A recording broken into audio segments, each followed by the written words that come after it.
시청자 여러분, 안녕하십니까? 1월 16일 목요일 JTBC 뉴스 아침엔 시작합니다.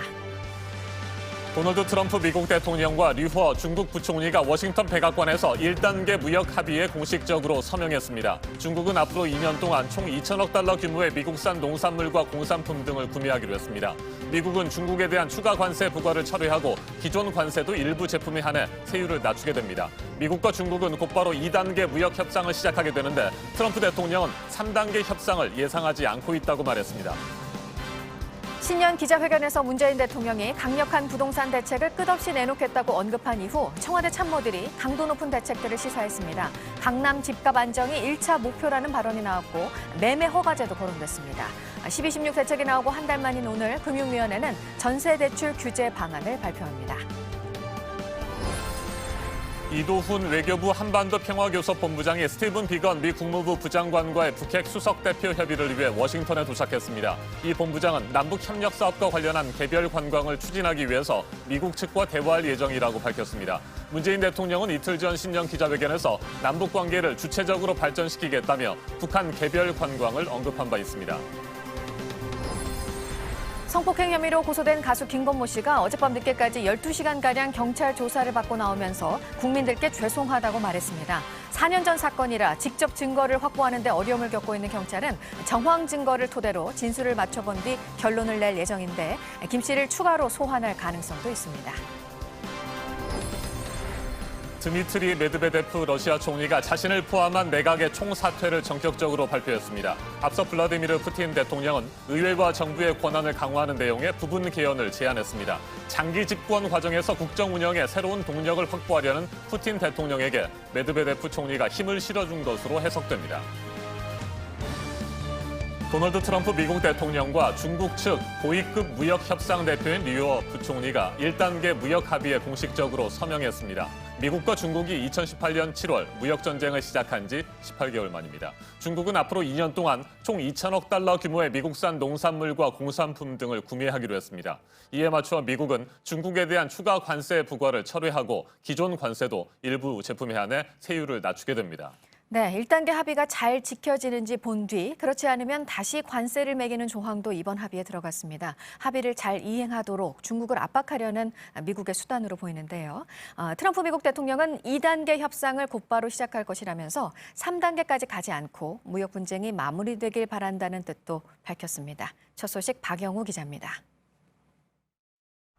미국과 중국이 워싱턴 현지 시간 15일 1단계 무역 합의에 최종 서명했습니다.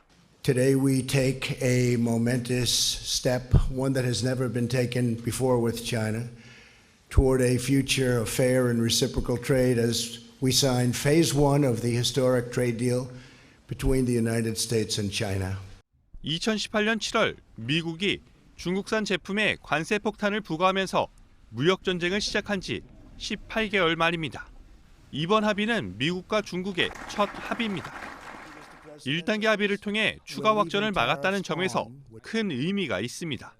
로이터 통신 등에 따르면 중국은 농산물과 공산품 등 미국산 제품을 앞으로 2년 동안 2천억 달러, 우리 돈으로 231조 7천억 원어치 구매하기로 했습니다. 또 가짜 상품 판매 근절을 위해서도 노력한다는 내용이 담겼습니다. 미국은 추가로 부과하려던 대중 관세 조치를 취소했습니다. 또 1,200달러 규모 중국산 제품에 적용하던 15% 관세를 7.5%로 낮춥니다. 앞서 트럼프 행정부는 무역 합의 서명을 이틀 앞두고 중국을 환율 조작국에서 제외한다고 발표하기도 했습니다. 트럼프 대통령은 중국과 2단계 협상을 곧바로 시작할 것이며 3단계 협상은 예상하지 않고 있다고 말했습니다. JTBC 박영호입니다. 정부의 초강력 부동산 대책인 12, 16 대책이 발표된 지 한 달이 지났습니다. 문재인 대통령은 이틀 전 회견에서 더욱 강도 높은 부동산 대책을 예고했죠. 그리고 하루 만에 청와대가 구체적인 1차 목표로 서울 강남의 집값을 지목했습니다. 논란의 여지가 큰 매매 허가제까지 언급했습니다. 백민경 기자입니다. 정부가 쥐고 있는 부동산 대책의 패를 꺼낸 건 청와대 김상조 정책실장과 강기정 정무수석입니다. 강남 사구. 네. 거기에 가격을 안정시키는 것이 1차적인 목표입니다. 대출 규제, 거래 질서 확립, 더 나아가서 전세 제도와 공급 대책까지 모든 정책들을 정부는 준비하고 있고요. 강기정 수석은 공시 가격을 올려 보유세를 높이고 대출을 더 조일 필요가 있다고 말했습니다. 현재 15억 원이 넘는 주택은 대출이 안 되고 9억 원이 넘으면 집값의 20%만 빌릴 수 있는데 기준 강화를 고민해야 한다는 겁니다. 15억 원이 넘는 서울의 아파트는 22만여 가구입니다. 기준이 13억 원까지 낮아진다면 6만 3천 가구가 추가로 대출을 못 받습니다. 강 수석은 정부가 허가해야 집을 사고 팔 수 있는 매매 허가제도 언급했습니다. 투기적 수단으로 삼는 사람들에게는 매매 허가제까지 도입해야 되는 거 아니냐라는 이런 주장에 우리 정부는 귀를 기울여야 한다고 생각합니다. 다만 청와대는 개인적 의견이라며 선을 그었습니다. 국토교통부는 과열 양상이 재현되면 즉각 필요한 조치를 하겠다고 밝혔습니다. 금융위원회는 12.16 대책의 후속 조치로 오늘 전세대출 규제 방안을 내놓습니다. JTBC 백민경입니다. 자, 그렇다면 현재 서울 강남의 부동산 시장 분위기는 어떨까요? 일단 숨고르기에 들어갔다고 합니다. 문재인 대통령이 집값의 원상 회복을 언급한 데 이어서 청와대 참모진이 강남을 콕 찍었기 때문입니다. 집값이 2, 3억 원가량 내릴 수 있다고 하는데 그동안 10억 원 안팎으로 오른 것을 감안하면 이 정도로는 떨어졌다고 볼 수 없다는 지적도 나옵니다. 성화성 기자가 보도합니다. 서울 강남의 대표적인 재건축 단지입니다. 문재인 정부가 출범한 2017년 5월엔 13억 6,500만 원에 팔렸습니다. 하지만 지난해 12월엔 같은 면적, 같은 층이 무려 23억 5천만 원에 거래됐습니다. 2년 반 사이에 약 70%, 10억 원 가까이 오른 겁니다. 또 다른 서울 강남의 아파트입니다. 2년 반 전에는 20억 원 수준에서 거래됐지만 지난달에는 30억 원을 넘었습니다. 인근 중개업소들을 돌아보니 호가가 내릴 거라는 추측이 많았습니다. 그래서 그 직전까지는 빠질 가망성이 많다. 믿을 수 있는데 그럴 가망성도 있기는 해요. 두 아파트의 가격은 종합부동산세를 강화한 2018년 9.13 부동산 대책이 나오기 전에는 지금보다 2억에서 3억 원가량 낮았습니다. 한두 달 안에 급매물을 내놓는 다주택자가 늘 거라는 전망도 나옵니다. 정부가 6월까지만 양도세 중과를 면제해 주는 데다 강도 높은 후속 대책까지 예고했기 때문입니다. 6월 1일 기준으로 해서 재산세가 부과되잖아요. 3월이나 그때쯤 돼서부터 좀 본격적으로 한다고 생각하시는 것 같고. 하지만 10억 원 오른 집값이 몇 억 내린다고 집값이 안정됐다고 볼 수는 없다는 지적이 많습니다. 정부도 이런 지적을 감안해 강남 아파트 값을 더 떨어뜨리는 데 초점을 맞춰 후속 대책을 내놓을 것으로 보입니다. JTBC 성화선입니다. 문재인 대통령이 이틀 전 신년 기자회견에서 남북 관계를 주체적으로 발전시키겠다며 북한 개별 관광을 언급했죠. 실제로 정부는 우리 국민들이 북한을 개별적으로 관광하는 방안을 검토하고 있습니다. 이 같은 상황에서 한미 북핵 수석 대표 협의를 위해 미국 워싱턴을 찾은 이도훈 외교부 한반도 평화교섭 본부장도 남북 협력 사업과 관련한 개별 관광을 추진하기 위해서 미국 측과 대화할 예정이라고 밝혔습니다. 박영우 기자입니다. 이도훈 한반도 평화교섭본부장이 워싱턴에 도착했습니다. 미국의 대북 특별대표인 스티븐 비건 국무부 부장관과 한미 북핵 수석대표 협의를 하기 위해서입니다. 이 본부장은 공항에서 기자들을 만나 북한 개별 관광에 대한 입장도 밝혔습니다. 허심탄회하게 서로 간의 입장을 이야기하고 상대의 이해를 구하는 게 지금 제일 필요하다고 생각합니다. 문재인 대통령은 지난 14일 신년회견에서 대북 제재 하에서도 할 수 있는 남북 협력 사업들로 접경지역 협력과 개별 관광 등을 꼽았습니다. 개별 관광 등은 국제 제재에 저촉되지 않아 충분히 모색할 수 있다고 덧붙였습니다. 이 본부장 역시 북한 개별 관광이 유엔 안보리 제재 자체로 금지된 것은 아니라고 말했습니다. 다만 미국과 협의를 하는 것은 국제사회가 합의한 제재의 틀을 존중하는 의미라고 덧붙였습니다. 이런 가운데 미 고위 당국자는 모든 유엔 회원국은 유엔 안전보장이사회의 대북 제재 결의를 이행해야 한다고 밝히며 금강산 개별 관광에 대해 부정적인 반응을 내비치기도 했습니다. JTBC 박영우입니다. 미국 재무부가 현지 시간 14일 북한 노동자들을 불법으로 해외에 파견한 북한 회사와 중국 내 숙박시설을 제재했죠. 미국이 지목한 중국의 북한 노동자 불법 송출 시설은 과연 어떤 상황일까요? 베이징 박성훈 특파원이 현장을 취재했습니다. 지금 제가 서 있는 곳이 베이징에 있는 북한 대사관 옆입니다. 미국 재무부가 북한이 유엔 제재를 위반하고 북한 노동자들을 성출 관리하고 있다는 업체의 주소를 찾아와 보니 바로 북한 대사관 옆 건물이었는데요. 제가 지금 잠시 들어가서 실제 그런 성출 업체가 있는지 한번 확인해 보도록 하겠습니다. 미 정부가 밝힌 시설 상호명은 칠성문. 이곳에서 북한 노동자들을 관리하고 있다는 겁니다. 건물 상가 중 한 곳에 칠성문이 확인됩니다. 손에 들고 있는 휴대폰을 보자마자 밖으로 밀어냅니다. 1층 상가는 전부 북한 상점. 다른 가게를 확인해봤습니다.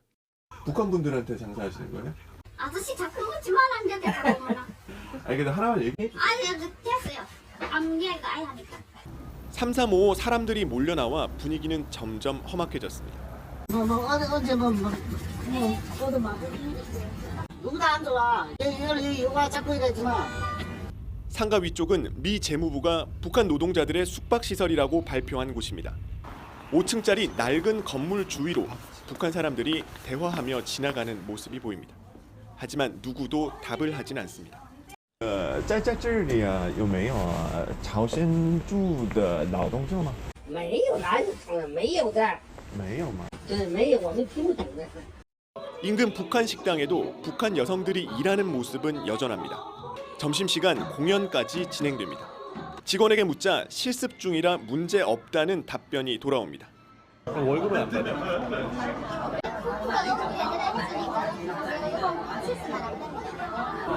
실습한다는 게 이렇게 일하는 거예요?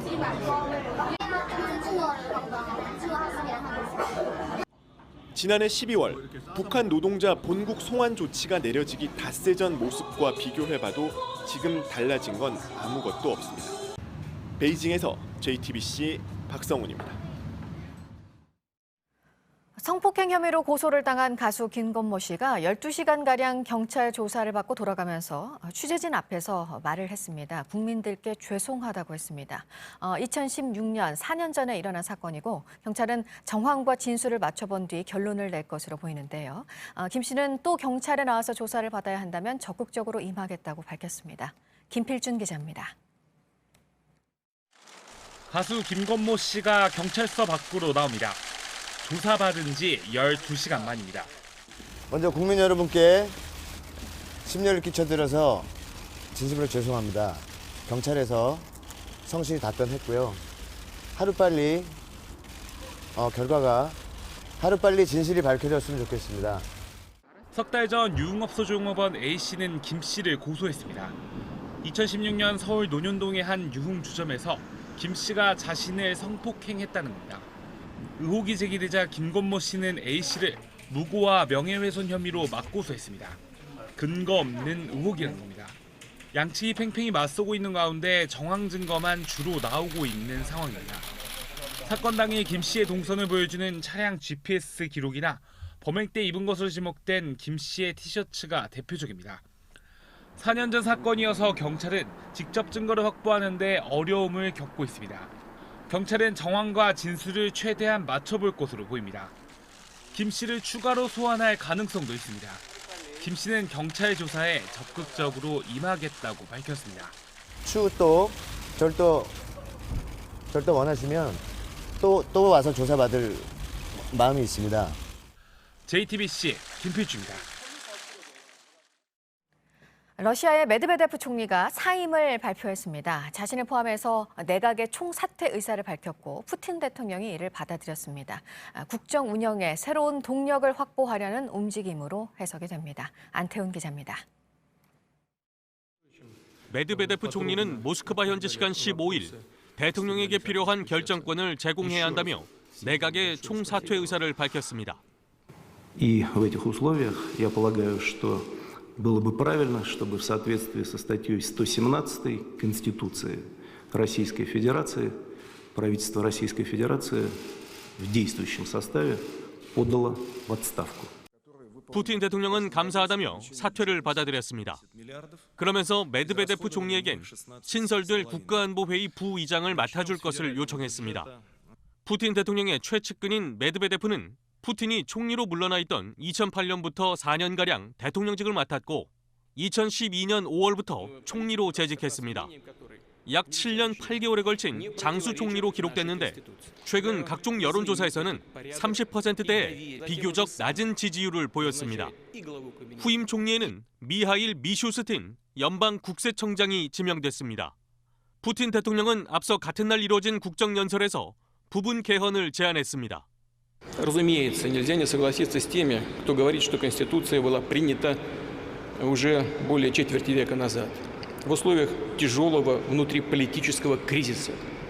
И положение дел с тех пор кардинально изменилось. 부분 개헌과 내각 개편을 통해 장기 집권에 대한 국민의 피로감을 달래기 위한 것으로 보입니다. 국정 운영에 새로운 동력을 확보하려는 의도 또한 깔린 것으로 분석됩니다. JTBC 안태훈입니다. 네, 1년 6개월에 걸쳐서 이어지면서 글로벌 경제에 지대한 영향을 미쳤던 미중 간의 무역 분쟁. 결국은 1단계 합의가 이제 나왔고요. 서명식도 이루어졌습니다. 불확실성도 어느 정도 해소가 됐는데요. 서명식에서 트럼프 미국 대통령이 중국에 대한 얘기를 하면서 이 북한 문제와 관련해서 시진핑 중국 국가주석의 역할을 촉구하는 발언도 했습니다. 이 발언은 보도 연결해서 알아보도록 하겠습니다. 이재승 기자, 중국이 북한과 관련해서 미국을 돕고 있다, 그리고 도움이 돼 왔다, 이런 발언이었어요. 네, 도널드 트럼프 미국 대통령이 그 미중 무역 합의 서명식 자리에서 한 말인데요. 중국이 북한과 관련해 우리를 돕고 있다라고 하면서 김정은 북한 국무위원장이 시진핑 중국 국가주석을 대단히 존경한다라고도 말했습니다. 북미 관계가 교착 상태인 상황에서 북한의 협상 복귀에 시 주석이 적극적인 역할을 해달라고 이렇게 촉구하는 차원으로 보입니다. 트럼프는 대북 외교와 관련해서 아주 아름다운 체스 게임이거나 또는 포커 게임이라고도 말했는데요. 트럼프 대통령이 어떤 의미에서 이런 말을 한 것인지는 확실하지는 않지만 치밀한 수싸움 속에서 돌파하고 마련의 기미가 보이지 않는 대북 외교를 체스나 또는 포커에 빗댄 것일 가능성이 있습니다. 네, 중국 내에서는 이 빈곤 문제에 대한 관심이 커지고 있다고 하는데 한 여대생의 죽음이 계기가 됐죠? 네, 그렇습니다. 지난 13일에 중국 구이저우 성에 사는 24살 우아엔 씨가 영양실조로 인한 합병증으로 세상을 떠났습니다. 우아엔은 부모를 여의고 정신질환을 앓는 남동생과 함께 살고 있었는데요. 정부에서 나온 생활보조금은 월 300위안, 약 5만 원에 불과했습니다. 우아엔은 결국 식비를 줄였고 지난 5년간 매일 절인 고추 하나만을 반찬으로 이렇게 끼니를 해결해 왔습니다. 결국 심각한 영양실조에 걸린 우아엔은 키 135cm에 그 몸무게 22kg으로 걷고 숨쉬는 것조차 힘들었지만 치료할 돈이 없었던 상황이었습니다. 이러한 사연이 알려지자 중국 각지에서 성금이 이어졌고 우리 돈으로 1억 7천만 원가량이 모였지만 안타깝게도 우아엔은 건강을 회복하지 못하고 세상을 떠났습니다. 시진핑 중국 국가주석은 국정과제로 빈곤 퇴치를 내세웠지만 우아엔이 살던 구이저우 성에만 절대 빈곤층이 15만 명에 이르는 것으로 알려졌습니다. 이 밖의 새로운 소식은 정리해서 잠시 8시에 다시 전해드리겠습니다. 지금까지 아침엔 지금 JTBC 이재승입니다. 이번에는 오늘 아침 체크해봐야 할 뉴스들을 분야별로 살펴보겠습니다. 먼저 정치 분야입니다. 정세균 신임 국무총리가 어제 국회를 찾아 문희상 국회의장과 여야 지도부를 만났습니다. 지금과 같은 정치 대결 구도에서는 제대로 된 국정 운영이 불가능하다며 협치를 당부했습니다. 자유한국당 황교안 대표는 충청 도당 방문으로 만나지 못해 다시 일정을 조율 중입니다.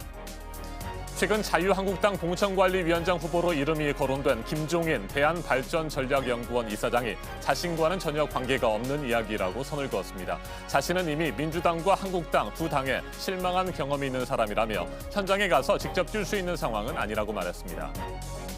여권을 갖고 오지 않았거나 유효기간이 만료돼 공항에서 긴급 여권을 발급받을 경우에 내야 하는 수수료가 다음 달부터 인상됩니다. 현재 15,000원에서 53,000원으로 3배 넘게 오르게 됩니다.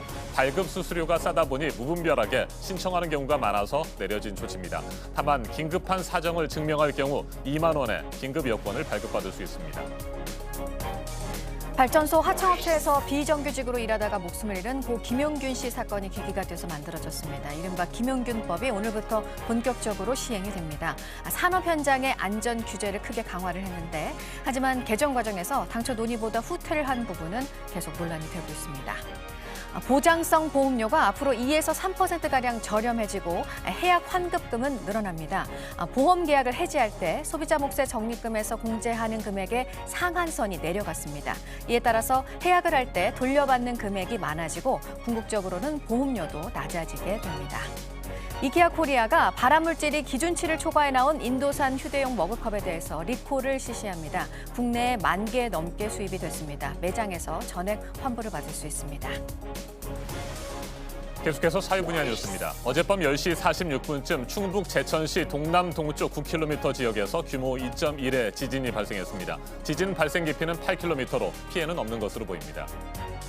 고 백남기 농민이 경찰이 쏜 물대포에 맞아 쓰러지고 사망할 때까지 건강보험으로 지출된 의료비를 국가가 부담하게 됐습니다. 국민건강보험공단이 낸 구상권 청구 소송에서 법원은 국가가 공단에 2억 6천여만 원을 지급하라고 화해 권고 결정을 내렸습니다. 한국인 선장과 선원들이 탄 배 2척이 인도네시아에서 영해 침범 혐의로 납포돼 억류 중인 사실이 뒤늦게 알려졌습니다. 지난해 10월 파나마 국적의 액화 석유가스 수송선 DL 릴리호가 또 이달 9일에는 한국 국적 화물선 CH 벨라호가 납포됐습니다. 2배에 타고 있는 한국인은 모두 13명으로 확인됐습니다. 지난해 말부터 공사가 다시 시작된 경남 거창 부취소 신축 현장에서 문화 유적들이 확인이 됐습니다. 삼국시대로 추정되는 주거지 등인데 앞으로 발굴 조사가 예정된 지역이 신축 부지 외곽에 있어서 부취소 공사 진행에는 앞으로 영향이 없을 것으로 보입니다. 국내에서 가장 큰 규모의 전시장인 경기도 고양의 킨텍스에 제3전시장을 만드는 사업이 확정이 됐습니다. 내년 9월에 공사에 들어가서 2024년 초에 개장을 할 예정입니다. 1950년 4월 창설이 된 국립극장이 올해로 70주년을 맞았는데요. 5개 국립예술단이 모여 펼치는 기념 공연을 비롯해서 대대적인 기념 행사들이 올해 이어질 예정입니다. 기념 행사는 전 세계를 상대로 진행이 될 것이라고 국립극장 측은 밝혔습니다. 문재인 대통령이 새해 부처 업무 보고를 오늘부터 받습니다. 오늘 과학기술정보통신부와 방송통신위원회의 업무 보고가 시작입니다. 강한 국방, 체감 복지, 공정정의 등 8개 주제로 부처를 모아서 보고를 받을 예정입니다. 청와대 홍보수석으로 있으면서 KBS의 세월호 관련 보도에 개입한 혐의를 받고 있는 무소속 이정현 의원에 대해 오늘 대법원 선고가 나옵니다. 누구든지 방송 편성에 관해 어떤 규제도 할 수 없다는 방송법이 만들어진 지 32년 만에 이를 위반해서 처벌을 받는 확정 판결이 나오게 될지 주목됩니다. 대규모 원금 손실이 발생한 DLF 사태와 관련해서 금감원의 제재심의위원회가 오늘 열립니다. 판매은행인 하나, 우리은행이 심의 대상입니다. 사전에 중징계 통보를 받은 우리금융 손태승 회장과 하나금융 화명주 부회장이 직접 나와서 변론을 할 예정입니다. 분야별 뉴스들 체크해드렸습니다. 이어서 날씨 정보입니다. 오늘도 아침 추위가 강합니다. 곳곳 영하 5도 안팎의 기온 보이고요. 낮에는 기온이 빠르게 올라서 일교차가 10도 가까이 크게 벌어지겠습니다. 공기질은 무난하지만 오전까지 경기와 충청 지역에서 미세먼지 나쁨 수준 보이겠습니다. 오후에는 차차 해소되겠습니다. 하늘 자체는 맑고 가끔 구름만 지나겠고요. 중북부 지역에는 계속해서 한파주의보 발효 중입니다. 낮 기온은 서울이 4도, 광주와 대구 6도로 어제와 비슷하거나 조금 오르겠습니다. 북한의 경우 우리나라보다는 기온이 조금 낮겠고요. 중강은 최고 영하 4도에 그치겠습니다. 일요일부터는 기온이 올라서 추위가 주춤하겠습니다. 기상정보였습니다.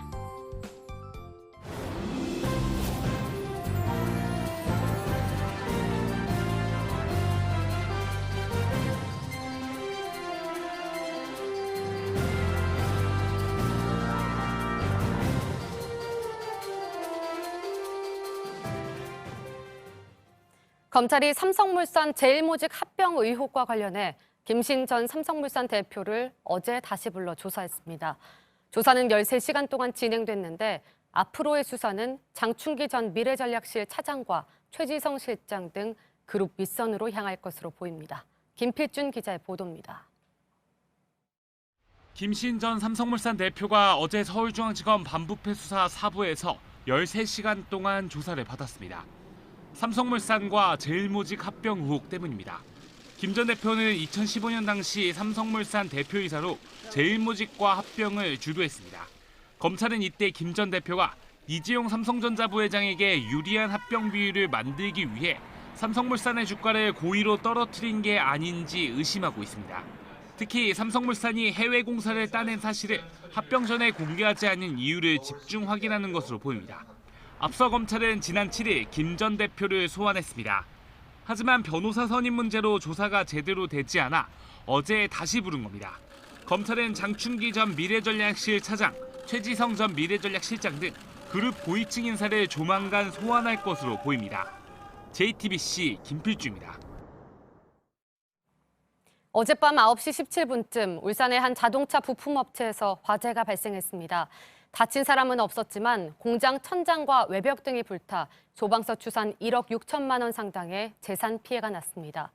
불은 1시간 10여 분 만에 진화됐습니다. 소방당국은 공장 내부에 폭발 위험성이 있어 모래 등을 동원해 화재를 진압했다고 밝혔습니다. 어제 오후 6시 30분쯤 광주광역시 북구의 한 아파트 1층에서 불이 났습니다. 불은 20여 분 만에 진화됐지만 연기가 차오르며 아파트 건물 전체로 퍼져 주민 30여 명이 밖으로 대피했습니다. 이 중 연기를 들이마셔 두통과 메스꺼움 증세를 보인 21명은 병원에서 치료를 받았습니다. 소방당국은 불이 주방 조리도구에서 시작된 걸로 보고 정확한 화재 원인을 조사하고 있습니다. 어제 오후 5시쯤 부산 울산 고속도로 부산 방향 장안휴게소 입구에서 추돌 사고가 났습니다. 휴게소 입구로 진입하던 아반떼 승용차가 앞서 달리던 25톤 트럭을 들이받았습니다. 아반떼 승용차가 불길에 휩싸이면서 운전자가 다쳤습니다. 또 사고 수습 여파로 부산 방향 도로가 2km가량 정체를 빚다 1시간여 만에 풀렸습니다. 경찰은 운전 부주의로 사고가 발생한 걸로 보고 정확한 경위를 조사하고 있습니다. 정치 사회적으로 논란이 뜨거운 이슈에 대해 다양한 목소리를 들어보는 맞짱 토론 시간입니다. 세월호 참사의 진상을 규명하기 위한 노력이 지금도 계속해서 진행되고 있습니다. 그런데 참사 당일 박근혜 전 대통령과 관련된 기록물은 여전히 공개되지 않고 있습니다. 오늘은 대통령 기록물로 지정된 세월호 7시간 문건 공개 여부에 관한 소송 상황 자세하게 짚어보겠습니다. 남아있는 대법원 판결도 전망해보겠습니다. 먼저 출연자들을 소개해드립니다. 제 오른쪽입니다. 세월호 7시간 문건 공개 소송을 진행 중이시죠? 송기호 변호사 나오셨습니다. 네, 안녕하세요. 네, 어서 오십시오. 그리고 제 왼쪽입니다. 부장판사 출신 여상원 변호사입니다. 네, 안녕하세요. 네, 어서 오십시오. 사회적 참사 특별조사위원회가 세월호 참사 당일 박근혜 전 대통령과 청와대 대응을 알 수 있는 세월호 7시간에 대한 기록을 공개해야 한다는 의견서를 지난해 대법원에 제출했습니다. 특조위의 의견이 현재 진행 중인 대법원 심리에 어떤 영향을 미칠지 관심이 쏠립니다. 토론 시작하겠습니다. 먼저 송기호 변호사께 질문을 드리겠습니다. 네. 2017년에 소송을 진행하셨죠. 네. 1심에서는 이기셨고 2심에서는 패소를 하셨습니다. 현재 어떤 상황인지 먼저 설명을 좀 해주시겠습니까? 이 세월호 7시간 문서는 이제 이 국민의 생명권을 보장하는 국가의 역할이 제대로 수행됐는지를 묻는 그런 소송입니다. 네. 그러니까 어떤 정권이나 그런 문제가 아니라 우리 헌법에서 보장한 국민의 생명권 그리고 그것을 보호하기 위한 국가의 의무로서의 또 대통령이 어떤 역할을 제대로 했는지 이런 걸 제대로 밝히는 것은 대단히 중요한 일이라고 생각합니다.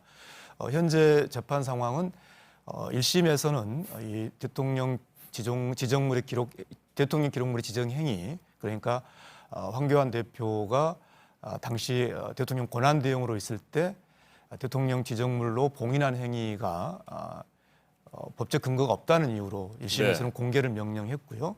다만 2심에서는 그것이 뒤집어져서 현재 대법원에서 심리 중인 상태입니다. 네, 2심 결정에 대해서 구체적으로 어떤 생각을 가지고 계십니까? 2심 결정은 일단 대통령 기록물로 지정을 했기 때문에 법에 의하면은 이제 특별한 어떤 요건, 이를테면 국회 제적위원 3분의 2 이상의 동의라든지 그런 특별한 요건이 있어야만 공개되는 것이지 일단 지정을 한 이상은 적법하다는 것인데요. 저는 아까 말씀드린 것처럼 국민 생명권의 보장이라고 하는 그러한 국가의 책무 또 그리고 특별히 이 법에 국가 안보 사항이라든지 또 그런 사생활의 비밀이라든지 이런 걸 제외하고는 대통령 기록물도 공개하도록 돼 있기 때문에 저는 그런 점을 대법원에서 2심 판결을 다시 바로 잡아줄 것을 기대하고 있습니다. 네, 결국 대통령 기록물법에 관련된 소송이잖아요. 네. 네, 여상원 변호사님, 네. 대통령 기록물법에 관련된 대통령 기록물의 지정 요건 이건 어떤 상황입니까? 그러니까 지금 말씀하신 건 네. 우리 송 변호사님 소송 제기한 대통령 지정 기록물입니다. 그렇죠. 그냥 대통령 기록물하고 일반 기록물이 있고 특별한 요건 하에 지정 기록물이 있어요. 네. 지정 기록물은 보통 국가 안보, 그다음 뭐 정무직 공무원의 인사에 관한 사항, 그다음 사생활에 관한 사항 이런 걸로 이제 대통령이 네. 이 부분에 대해서 이거 공개하면은 여러 국론 분열을 일으킨다든가 국가 안보에 위해를 가하겠다든가 이런 이제 우려에 의해서 15년 네. 동안 이 공개를 금지하는 걸 대통령 지정했다 지정 기록물이라고 그럽니다. 기본적으로 15년이고 뭐 그다음 사생활에 관한 건 30년까지죠? 30년인데 예. 그렇습니다. 네. 그러니까 이 부분에 관해서는 나중에 또 토론하겠지만은 다른 요건에서 이걸 해제할 수는 있는데 아주 엄격하게 되어 있습니다. 네. 자, 그렇다면 1심과 2심 판결이 달랐잖아요. 이 예. 부분은 어떻게 보세요? 1심에서는 이 대통령 기록물 지정에 관해서 당시에 황교안 대통령 권한 대행이 했는데 이게 17조에 대통령 기록물 네. 관리법 17조에 이제 그 지정을 할 수 있는 요건이 6가지가 지정돼 있는데 요건에 해당하지 않는데 그 지정했다. 그런데 이 재판부나 이 우리 송기호 변호사님이 네. 그걸 밝히라고 그랬는데 그 주적에서 우리는 그런 거 못 밝힌다 그러니까 1심 재판부에서는 이런 걸 밝힐 의무가 있고 계속 응하지 않는 걸 보면은 지정 기록물 지정 요건에 해당하지 않는다는 의심이 있고 그래서 이게 위법하다 그랬는데 2심에서는 이 대통령 지정 기록물은 어떤 특정한 17조에 그것도 정해져 네. 있습니다. 그 요건에 해당하지 않는 한 밝힐 수 없고 또 하나 이 지금 피고로 돼 있는 대통령 기록물 관리관장 네. 이 사람은 황교안 대행이 지정해 오면 그걸 보관하는 사람이지 여기에 대해서 이게 지정 여부를 갖다가 판단할 수 있는 권한이 없는 사람이다. 공개 여부를 결정할 수도 없고. 권한이 없기 때문에 위법이나 뭐 이 사람이 안 한다고 네. 해가지고 이걸 그렇게 의심할 수 없다. 그러니까 그 지정물 요건에 해당하지 않는다고 의심하면 안 된다. 그렇게 했죠. 네. 그래서 기각한 겁니다. 송 변호사님, 2017년 5월이었죠. 당시 황교안 대통령 권한 대행이 대통령 지정 기록물로 지정을 한 것인데 이 권한 대행이 지정을 할 수 있느냐 이 부분에 대해서도 문제를 삼고 있다고 들었습니다. 예, 그렇습니다. 대통령 이 기록물의 지정 행위 네. 우리가 봉인이라고 부른다면 그것은 자신이 대통령 재직 시에 그것이 국가안보 사항이라든지 아까 예 변호사님 말씀하신 대로 어떤 인사에 관한 사항이라든지 본인의 직무를 가장 잘 알고 있는 본인 재직 시에 관한 사항을 지정할 수는 있겠지만 황교안 권한대행이 박근혜 전 대통령의 재직 시에 있는 상황에 대해서는 권한이 없다. 이런 중요한 쟁점을 제기했고요. 아까 예 변호사님께서 이제 그 대통령 기록물 기록관장은 이 정보 공개 여부를 이제 판단할 권한이 없다라는 2심 판단을 이제 말씀해 주셨는데요. 2심이 그렇게 본 부분에 대해서 이제 최근에 나온 헌법재판소가 이런 결정을 했습니다. 그러니까 그 대통령 지정 기록물에 대한 어떤 공개 열람을 공개할 것인지 거부할 것인지 하는 권한을 가지고 있다. 네. 그리고 이 헌법소원을 냈던 그 유족분들이 자신들의 어떤 알 권리가 침해됐는지 그 여부에 대해서는 그 대통령 지정 기록물 그 기록관장의 거부로 인해서 그 알 권리가 제한된다. 다시 말한다면 최근에 나온 헌법재판소 결정은 대통령 기록물 그 기록관장도 그 정보 공개 열람 여부를 결정할 수 있다라는 그런 취지로 이해될 수 있어서 이 헌법재판소 결정이 저는 공개 명령을 한 1심 법원의 취지에 좀 더 가까운 것이 아닌가 그렇게 생각하고 있습니다. 네, 변호사님 이에 대해서 어떻게 생각하세요? 좀 전에 지금 말씀하신 대로 황교안 대행은 네. 그러니까 대행이 임명된 게 사실 세월호 훨씬 이후죠. 그러니까 이제 세월호 당시의 대통령이 아니기 때문에 할 수 없다고 그러는데 뭐 그거는 여러 가지 견해가 있을 수 있지만 저는 그 실정법대로 한다면은 네. 그 대통령 기록물 관리하는 법률 2조에 보면은요 대통령 해놓고 그 안에는 인수인 대통령 당선인이 있지 않습니까? 플러스 대통령 권한 대행을 포함시켜 놓고 요 2조인데요. 네. 이하 모두 같다고 돼 있어요. 아하. 그러니까 그 2조 이하의 모든 조항에서 대통령이라 하면 권한 대행을 포함한다고 돼 있어요. 네. 그런데 17조에 대통령이라고 하면 돼 있고 권한 대행이란 말은 없지만 아까 말씀드린 대로 2조에서 이 조항이 해석된 게 전부 다 대통령 권한 대행을 포함된다고 보기 때문에 우리 송 변호사님 말씀대로 해석할 분도 있지만은 실정법 그대로 따르면은 권한 대행도 대통령과 마찬가지다. 그리고 권한 대행이라고 해서 대통령이 그 전에 한 그 박근혜 대통령 전 대통령 한 걸 갖다가 지정 못한다고 돼 있지는 않기 때문에 네. 지금 법 하에서는 그런 주장은 좀 성립하기 힘들다. 저는 그런 의견입니다. 네, 변호사님 그러면 송교 변호사가 제기한 소송에 대해서 현재 대법원이 상고심을 심리 예. 중이잖아요. 예. 이 결론은 어떻게 날 것으로 해서? 그러니까 이걸 완전 실정법, 네. 그러니까 대통령 기록물 관리하는 법률 그대로 해석하면요. 우리 송 변호사님 주장이 안타깝게도 받아들이기 힘들다. 저도 사실은 세월호 기록은 이렇게 공개돼야 한다고 보는 입장이거든요. 이게 국가 안보라든가 이런 건 아니기 때문에요. 어떤 국민의 생명과 안위에 관한 문제인데, 그런데 이제 대법원이나 이런 데 우리나라 법원은 성문법 국가고 법률을 해석하는 네.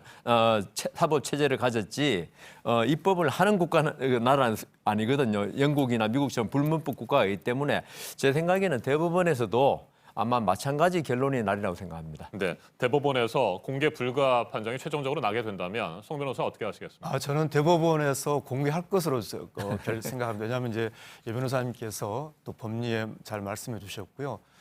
세월호 정보가 공개돼야 된다라는 그런 입장 말씀해 주셔서 네. 감사합니다. 그런데 우리 실정법에 의하더라도 실정법은 어디까지나 국가 안보라든지 그런 필수적인 어떤 엄격하게 제한해서 그런 봉인을 하도록 되어 있는 그런 요건 자체가 실정법이거든요. 법문에 명확하게 요건이 규정되어 있고요. 그리고 권한 대행이 대통령과 동일하게 규정되어 있긴 하지만 그 권한 대행이 할 수 있는, 즉 권한 대행이 권한 대행 자신의 직무에 대해서 지정 행위를 할 수 있다는 그런 취지이지, 권한 대행이라고 해서 그런 제한 없이 이전의 행위에 대해서도 할 수 있다, 그렇게 해석될 수 있는 실정법은 아니라고 생각합니다. 그런데 이 부분에 약간 지금 문제가 생긴 게 지금 대법원에서 이게 열람 대상이냐 아니냐를 판단하려면 그 내용을 알아야 되는 거 아닙니까? 이게 그 국가 안보에 관한 건지 이런 거 알아야 되는데, 그렇다면 열람이 되는 거거든요. 그러면 이 법에서는 지금 국회의 3분의 2 동의 이런 거 없이는 열람을 못 하게 돼 있는데, 네. 그러면 열람을 할 수 없는 걸 열람을 해가지고 아는 걸 전제로 대법원의 판단을 내려야 되는데 그건 아니다. 그리고 지금 대통령 기록물 관리법에 보면 있죠. 이게 그 공공기관의 공공기록물의 정보 열람에 관한 최우선법입니다. 네. 특별법이고. 그래서 다른 법에 지금 그 정보공개법에 보면은 법원에서 이걸 갖다가 열람하도록 돼 있어요. 비공개로.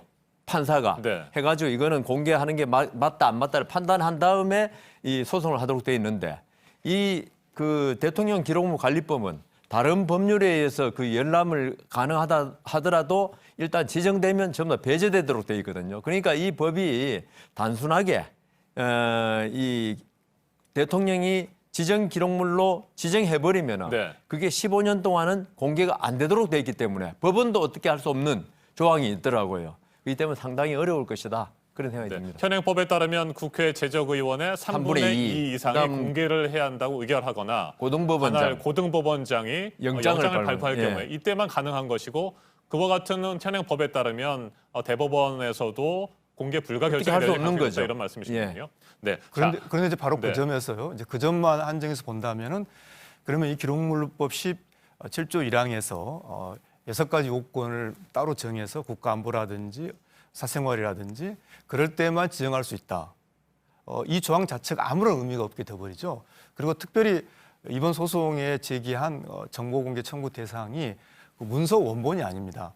당시에 도대체 어떤 문서가 작성되어 있는지 그 문서 목록을 공개하라고 하는 거거든요. 그렇기 때문에 변호사님이 잘 지적하셨습니다만 법원에서 그 문서 자체를 다 봐야만 이 재판이 진행된 것이 아니고, 최소한 그때 세월호 7시간이라는 그 중요한 사건과 관련해서 대통령의 직무수행과 관련된 문서의 목록이 무엇인지를 공개하는 것이기 때문에 그 목록 자체를 아예 목록조차 이제 공개하지 않게 되면 어떤 문제가 생기냐면 모든 게 다 그 어둠 속에 갇힌단 말이죠. 당시에 네. 어떤 문서가 있었는지도 알 수 없는 그런 특수한 상황이기 때문에 저는 그런 특수한 상황에서 대법원에서 1심과 같은 그런 판결이 나올 것으로 생각을 합니다. 네. 그래서 지금 목록 말씀하셨는데 제가 대통령 기록물 관리법을 아무리 봐도 목록은 예외로 한다는 조항이 없어요. 안타깝게도. 그러니까 송 변호사님 말씀은 어떤 이런 대통령 기록물을 봐야 된다는 어떤 절실한 마음에 하시는 건 맞는데 저는 이제 실정법에 따라서 말씀드리기 때문에 실정법에 대통령 기록물법에 보면은 목록이라고 특별히 그걸 공개해야 된다. 지정되었을 때, 지정 기록물일 때 그 조항이 없기 때문에 현재로서는 어쩔 수 없다. 이런 생각이 듭니다. 근데 그렇게만 봐버리면 결국은 이 어떠한 제한 없이 어떠한 문서에 대해서도 봉인해버리면 지정해버리면 그만이다라는 그러니까 그러면 사법구제의 역할이 무엇인가 법에서 엄격하게 국가안보라든지 그러한 엄격하게 제한해서 그런 사유가 있을 때만 봉인하도록 한 그 실정법의 취지가 이제 없어져 버리는 그런 문제가 있는 거거든요. 알겠습니다. 실정법의 취지에 대해서 송 변호사는 말씀을 하셨고 여 변호사님께서는 실정법의 한계를 말씀을 네, 하신 것 그렇습니다. 같습니다. 두 분 모두 당시의 기록물을 공개할 필요성에 대해서는 네, 충분히 인정하고 인정을 있습니다. 하시는 상황이고요. 네. 자, 다음에 관련된 사건을 한번 짚어보도록 하겠습니다. 세월호 참사 유족들이 헌법재판소에 낸 소송도 있잖아요. 이 사건. 네. 탄핵된 대통령의 직무수행 기록까지 지정 기록물로 지정하는 것은 국민의 알 권리와 평등권 등을 침해한다. 이러면서 헌법 소원을 심판을 요청을 했습니다. 자, 이에 대해서 전원 일치 의견으로 각하 결정이 났는데 네, 예. 이 부분은 어떻게 보세요? 이 각하 결정에 대한 취지가 이제 그 지정행위, 네. 그러니까 봉인행위 자체만 가지고는 유족분들의 권리가 침해되지 않는다. 이를테면 가장 최근에 이제 한일 위안부 합의에 대해서 그 합의가 국제법적으로 조약이 아니기 때문에 위안부 할머니들의 권리가 침해되지 않는다. 그런 논리로 각하된 것과 동일한 거거든요. 바로 그 점에서 아까 말씀하신 정보공개 소송이 중요한 것인데요. 이 지정행위 자체가 그 자체로는 어떤 권력적인 즉 유족분들의 알 권리를 침해하지 않는다라고 그렇게 했기 때문에 결과적으로는 그 지정행위 봉인행위로 인해서 모든 게 다 합리화돼서는 안 된다. 네. 따라서 그 지정행위 봉인행위가 법에 따른 정확한 요건을 갖추고 있는지가 사법심사의 대상이 돼야 된다. 그런 취지와 저는 맞물려 있다고 봅니다. 네, 여 변호사께서는 헌법재판소의 각하 결정도 뭐 불가피한 측면이 있다 이렇게 보십니까? 그러니까 말씀대로 공권력 행사를 구제해 주는 것이 헌법재판소다 이런 네. 취지로. 그러니까 지정 행위는 공권력 행사가 아니다. 이렇게 봤는데요. 저는 이 부분에 대해서는 헌법재판소가 뭐 물론 훌륭한 재판관들이 했기 맞다고 생각하지만 그렇다 하더라도 이 지정 행위 자체로 인해 가지고 이 어떤 국가의 공권력의 행사 과정을 알고자 하는 국민들의 어떤 기본권이 침해되는 거 아닌가. 네. 그렇다면 이 아까 우리가 지금까지 토론한 대로 지정해버리면 사실 30년 동안 최대한 네. 그다음 짧게는 15년 동안 어떤 그 전직 대통령의 공권력 행사가 위법했는지 자체를 전혀 알 수 없는 그런 경우가 생긴다고요. 그래서 저는 오히려 이게 공권력 행사가 아닌가 이런 생각도 많이 들어요. 아하. 지정행위 자체가 왜냐하면 네. 국민들에게 미치는 영향이 워낙 크기 때문에. 그래서 저는 이걸 갖다가 이런 식으로 하지 말고 세월호 유족들이 어떤 국가 공권력 잘못된 행사에서 내가 그 피해를 봤다 손해배상 청구를 하면서 이 부분에 관해서 그 공권력 행사를 위해서 내가 결국은 내 피해 본 걸 입증을 제대로 지금 못하고 있다. 네. 이런 식으로 헌법재판소에 헌법 소원을 하거나 아니면 이 법률 자체에 대해서 위헌 법률 심판 제청을 하는 것이 저는 맞다고 생각합니다. 네, 그러니까 헌법재판소는 국가기관 사이에 이 기록물을 그렇죠. 이관하는 것 자체가 일반 국민의 기본권을 그렇죠. 침해하는 것은 공권력 아니다. 행사가 이렇게 아니다. 본 거잖아요. 예. 그 부분을 동의할 수 없다 이런 말씀이신 거고요. 헌법재판소가 그러니까 지정행위가 갖고 있는 실질적인 법적 효과, 네. 이 변호사님이 잘 지적하셨던 그걸 지나치게 간과한 것이 아닌가. 특별히 제가 꼭 말씀드리고 싶은 거는 여러 법리적인 문제가 있지만 황교안 전 권한대행이 이 세월호 문서를 봉인한 거, 이것을 대통령 기록물로 지정한 행위 자체에 대한 어떤 평가, 저는 그것이 대단히 잘못됐다고 생각하거든요. 그것 때문에 지금 이렇게 복잡한 법률 문제가 생기는 것인데 지금 여 변호사님이 잘 지적하신 대로 손해배상 청구를 통해서 그 입증의 전제로 주장한다든지 또는 이 법률 자체를 위헌 심판 청구한다든지 그런 방법도 그런 방법을 통해서라도 이 당시에 그런 실체적인 진실, 국민의 생명권 보호를 위한 국가의 의무에 대한 명확한 진실 규명 꼭 있어야 한다고 생각합니다. 거기 한마디 제가 이 법을 보면서 네, 저희 법의 취지에는 저는 동의하지 않습니다. 근데 저는 뭐 실정법주의자니까 법이 있으면 아직 법이 있는 대로 해야 한다. 위헌이 나기 전까지는. 네. 그런데 이 법이 왜 대통령 지정 기록물에 관해서 이렇게 광범위한 보호 조항을 뒀느냐. 그건 마치 탄핵에 할 때 있죠. 대통령은 사실 내란 외환죄 외에는 처벌받지 않는 특별한 규정을 두거든요. 그것처럼 대통령 기록물에 관해서 특별 취급을 한 것이다. 일반 공무원의 기록물과는 달리. 그래서 이런 그 아까 말씀드린 3분의 2 뭐 네. 고등법원에 나온 게 대통령 기록물은 좀 특별 취급한 면이 있는 것 같다. 이런 생각입니다. 그게 옳건 그르건 법에서 그렇게 그 규정했기 때문에 일단 그 법에 따르면은 제가 드린 아까 말씀 주장 그게 맞다 이런 생각이 합니다. 그러니까 그 법에 의하더라도 이제 대통령 기록물법 16조가 말씀하신 예 변호사님 말씀하신 대통령 기록물도 공개함을 원칙이라 한다고 했거든요. 공개하되 다만 특별하게 관리할 부분이 있으면 그 부분은 더 제대로 보호하겠다는. 근데 이런 취지를 부당하게 황교안 전 권한대행 시기에 좀 잘못 이용한 것이 아닌가. 그래서 꼭 알아야 될 이 세월호 문서조차 봉인한 것. 그것은 대단히 이 법의 어떤 법을 교묘하게 접근했다고 할까요? 그런 문제점이 있기 때문에 지금의 이 상황을 법적으로 풀어나가는 것도 하나의 방법이지만 우리 이 법 자체는 이 봉인한 사람, 지정 행위를 한 사람이 더 이상 필요 없다라고 생각을 할 경우에는 풀 수 있도록 되어 있거든요. 네. 지정권자가 동시에 해지할 수도 있기 때문에 저는 황대행이 당시 황대행 입장에서 지정을 했으니까 스스로 이것을 풀 수 있는 권리도 법적으로 있거든요. 그런 점도 저는 좀 같이 추진을 해야 되지 않을까 생각합니다. 그러니까 당시 대통령 권한 대행으로서 대통령 지정 기록물로 지정한 황교안 네. 현 자유한국당 대표가 이걸 풀 수 있다 이렇게 보시는 거고요. 그렇죠. 이게 가능하다고 보십니까, 대 변호사님? 할 수는 있겠죠. 네. 법 전문에 있습니다. 17조에 보면 있는데 좀 송 변호사님 말씀이 조금 이제 모순되는 게 아까는 그 황교안 대행이 할 수 없다고 지정을 할 수 없다고 그랬는데 그럼 지정할 수 없으면 풀 수도 없어야죠. 자기가 지정 안 했으면은. 그럼 박근혜 전 대통령만이 풀 수 있다는 논리가 되는데 그 부분에 관해서 논리적으로 조금 모순이 있는 것 같고요. 그렇지만 황교안 대행이 지금은 뭐 저 당 대표가 됐습니다마는 어떤 국민들의 알 권리 사실 저는 그 세월호 문제에 관해서는 국민들의 어떤 그 알 권리가 충분히 보장돼야 되는 문제라고 생각합니다. 그 때문에 얼마나 사회적 논란이 많은데 그게 뭐가 문제가 있길래 이렇게 공개를 못하는가 문제는 있지만 법상으로 안 될 뿐이고 황교안 대행이 좀 큰 국민적 그 어떤 화합을 이루는 차원에서 그리고 진상을 밝혀준 차원에서 좀 해제를 하는 것이 뭐 이런 그러면 지금 소송할 필요도 없고 네. 모든 법 논리 지금 우리가 이야기한 거 아무 필요 없습니다. 그런 조치를 취하는 게 저는 좋다고 생각합니다. 알겠습니다. 그렇죠. 끝으로. 네. 그러니까 법적으로만 놓고 본다면 아까 말씀드린 대로 지정 행위 자체가 적법하지 않다, 부당하다는 게 저의 견해이고요. 그런데 그런 법적 논란을 떠나서 법 위의 방법으로 해제할 수 있다는 것이지 저희 어떤 아까 드린 말씀이 모순이라고 생각하지는 않습니다. 네, 자 끝으로 한 가지만 더 살펴보고 마무리하도록 하겠습니다. 앞에서도 제가 말씀을 드렸듯이 사회적 참사 특별조사위원회가 대법원에 세월호 7시간을 30년 동안 봉인하는 것은 안 된다 이런 의견서를 제출했습니다. 대법원이 현재 심리 중인데 이 부분에 영향을 미칠 것으로 보십니까, 여 변호사님? 이거는 법리적인 사건이라서요. 네. 이거는 어떻게 보면 탄원서에 유사한 겁니다. 그리고 세월호 특조위는 사실 이 사건의 당사자는 아니고요.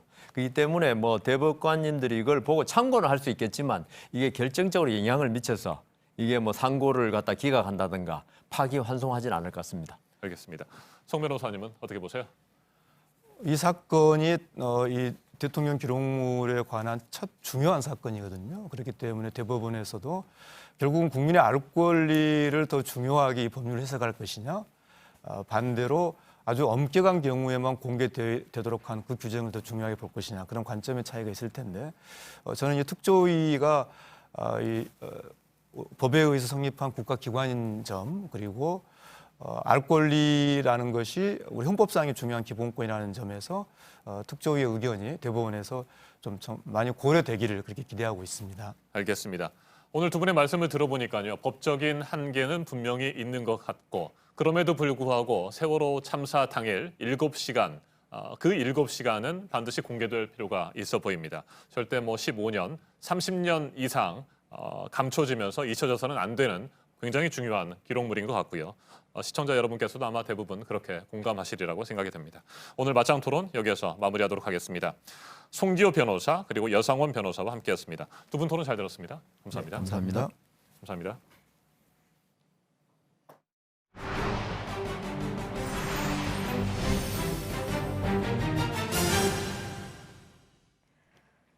(4.15) 총선을 석 달 앞두고 각 당들의 공약들이 잇따라 나오고 있는 상황입니다. 이번 총선 예비 후보자들이 선관위에 낸 자료를 전수조사해서 확인이 된 내용이 하나 있는데요. 음주운전과 관련해서입니다. 110명이 음주운전 전과가 있었습니다. 음주운전 기준과 처벌을 강화한 윤창호법이 시행된 뒤에 음주운전을 한 후보도 4명이 있었습니다. 먼저 강희연 기자입니다. 음주운전 전과가 있는 예비 후보 모두 110명입니다. 그런데 건수로는 127건이 됩니다. 2번 이상 걸린 사람이 15명이 있어서입니다. 그중에서도 전남 지역의 한 후보는 2002년과 2010년 그리고 2014년까지 모두 3차례나 적발돼 다관왕을 차지했습니다. 낸 벌금만 400만 원에 이릅니다. 2018년 12월 윤창호법이 시행된 뒤에도 음주운전을 한 후보들이 있습니다. 모두 4명인데 광주 지역의 예비 후보가 3, 경남 지역의 예비 후보가 하나입니다. 이런 경력을 갖고도 정치에 도전할 수 있는 배경엔 주요 정당들의 느슨한 공천 기준도 있다는 분석입니다. 앞다퉈 음주운전자는 공천에서 배제한다고 했지만 정작 적용 기준 자체는 낮춰 잡은 겁니다. 민주당은 선거일로부터 15년 내에 3회 이상 적발된 기록이 있을 때 한국당은 2003년 이후 3회 이상 적발됐을 경우에만 공천을 주지 않기로 했습니다. 한국당의 경우 총선 기획단 소속 당직자부터 2011년 음주운전 기록이 있습니다. 이 당직자는 출마할 예정인데 기준대로라면 공천에서 받을 불이익은 없습니다. 보다 상세한 예비 후보자들의 음주운전 전과는 중앙선관위 홈페이지에서 직접 확인하실 수 있습니다. JTBC 강희연입니다. 네, 이번 총선 예비 후보자들의 음주운전 전과 보셨는데 이 음주운전에 대해서 이렇게 말한 현역 의원도 있습니다. 경찰이 주민들 음주 단속이나 하면 안 된다고 했습니다. 최수연 기자가 보도합니다. 주민들 음주운전도 좀 대리운전도 좀 해주고 경찰관들 그래야 되는데 음주 단속이나 하는 거 그런 것도 안 되지 않습니까? 경찰관들 너무 잘하더라고요. 지난 11일 경북 의성에서 열린 의정보고회에서 김재원 의원이 한 말입니다. 지역군에 파출소를 지어줬다는 점을 강조하다가 나온 말입니다. 파출소를 새로 지어주게 되면 이것도 마찬가지인데 경찰관들이 요걸 많이 해서 파출소 지어주는데 경찰 측 민원을 들어줬으니 더 잘 봉사해야 한다는 취지로 말을 하다 불법 행위 단속을 자제하란 데까지 나간 겁니다. 보고회 참석 주민 중에서도 황당하단 반응이 나옵니다. 음주운전을 봐주라고 이야기한 거는 말이 잘못된 가서 사고라가 사망이 나면 어떻게 됩니까? 사법고시를 합격한 사람이에요. 국회의원으로서 이거는 공권력에 대한 이 태도가 아니다. 이에 대해 김재원 의원은 JTBC에 농촌엔 대리운전 업체가 없어서 경찰이 주민을 태워주는 경우가 많다며 단속만 하면 주민들이 힘드니 더 잘해달란 취지로 말한 것이라고 해명했습니다. 앞서 김 의원은 2018년 의성군수가 음주운전 사고를 냈을 때 검찰에 연락해 봐주게 했다고 말했다 구설에 오른 바 있습니다. JTBC 최수연입니다. 오늘의 핵심 뉴스들을 정리해드리는 아침엔 주요 뉴스입니다. 도널드 트럼프 미국 대통령과 리허 중국 부총리가 워싱턴 백악관에서 1단계 무역 합의에 공식적으로 서명했습니다. 중국은 앞으로 2년 동안 총 2천억 달러 규모의 미국산 농산물과 공산품 등을 구매하기로 했습니다. 미국은 중국에 대한 추가 관세 부과를 철회하고 기존 관세도 일부 제품에 한해 세율을 낮추게 됩니다. 미국과 중국은 곧바로 2단계 무역 협상을 시작하게 되는데 트럼프 대통령은 3단계 협상을 예상하지 않고 있다고 말했습니다.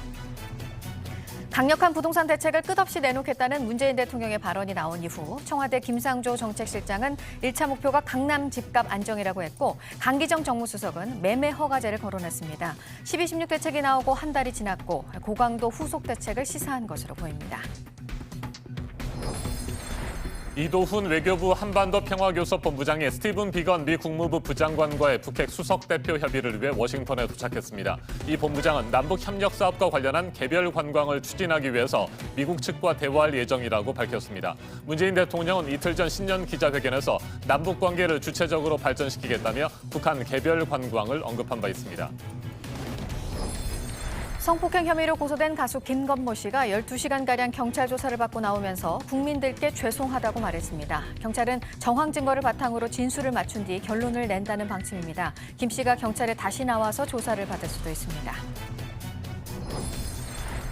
드미트리 메드베데프 러시아 총리가 자신을 포함한 내각의 총사퇴를 전격적으로 발표했습니다. 앞서 블라디미르 푸틴 대통령은 의회와 정부의 권한을 강화하는 내용의 부분 개헌을 제안했습니다. 장기 집권 과정에서 국정 운영에 새로운 동력을 확보하려는 푸틴 대통령에게 메드베데프 총리가 힘을 실어준 것으로 해석됩니다.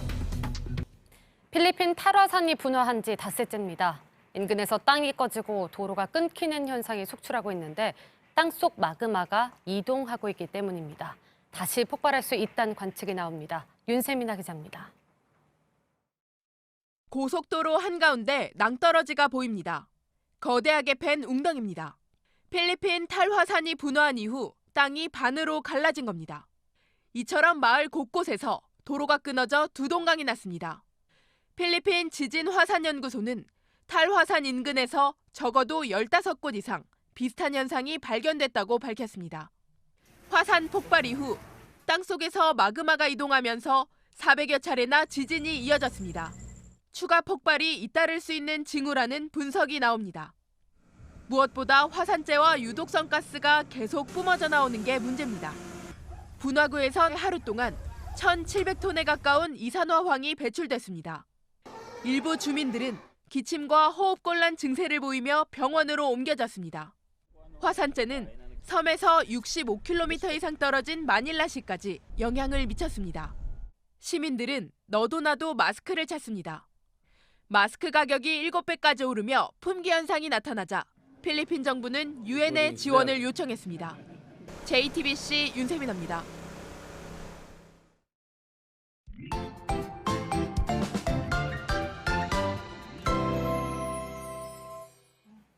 오늘도 아침 추위는 강합니다. 일교차도 크겠습니다. 자세한 기상 정보 살펴보겠습니다. 김연아 캐스터, 오늘도 어제만큼이나 추운 것 같습니다.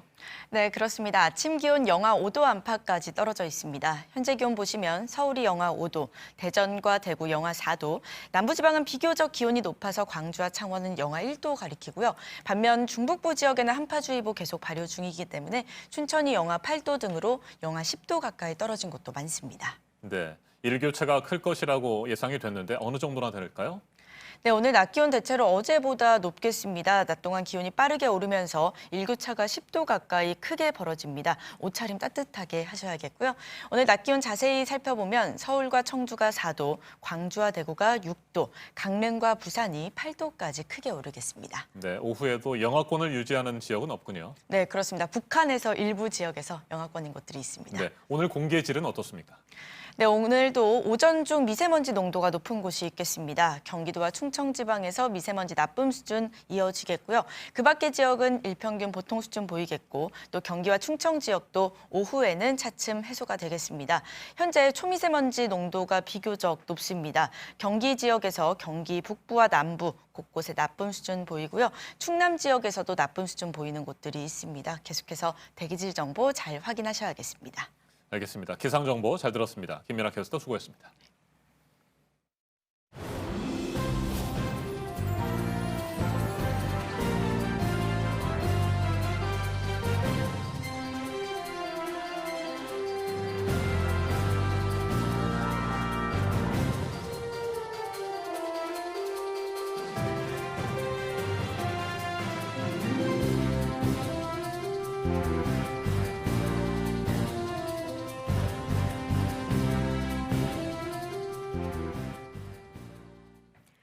네, 목요일 아침입니다. 8시 지나고 있습니다. 미국 하원에서 통과가 된 트럼프 미국 대통령의 탄핵안을 언제 상원으로 넘길지를 두고 그간 민주당과 공화당 간의 기싸움이 좀 있었는데요. 상원으로 넘기는 안이 승인이 됐습니다. 다음 주 중에 탄핵 심리가 본격적으로 진행이 될 것으로 보이는데요. 보도 연결해서 알아보겠습니다. 탄핵안이 하원은 통과를 했지만 상원은 이제 공화당이 주도를 하고 있어서 여기를 넘기기는 어려운 상황인 거잖아요. 네, 그렇습니다. 현재 상황은 좀 그런 전망이 지배적으로 나오고 있는데요. 민주당이 주도하는 미국 하원이 지난달 18일에 탄핵 소추안을 가결한 뒤에 약 한 달 만에 이 탄핵안이 상원으로 넘어가게 됐습니다. 하원은 우리 시간으로 오늘 새벽에 탄핵을 상원으로 보내는 안건과 또 탄핵 소추위원단 투표를 마무리했습니다. 표결 결과는 찬성 228표, 반대 193표였습니다. 트럼프 대통령에게는 권력 남용과 의회 방해 등 2개의 혐의가 적용됐습니다. 낸시 펠로시 미 하원 의장은 탄핵소추위원단 7명을 발표했는데요. 단장은 애덤 시프 하원 정보위원장과 제럴드 니들러 법사위원장이 맡게 됐습니다. 소추위원들은 상원에서 진행되는 탄핵 심판에서 검사 역할을 맡아 트럼프 대통령 변호인단과 맞붙게 됩니다. 공을 넘겨받은 상원의 심리는 다음 주 중에 본격화할 것으로 예상되는데 상원 과반을 점한 다수당이자 트럼프 대통령의 친정인 공화당이 이 탄핵안을 부결할 것이라는 이런 관측이 나오고 있습니다. 네, 지난해 2019년이 역대 두 번째로 더운 해였다는 발표가 나왔네요.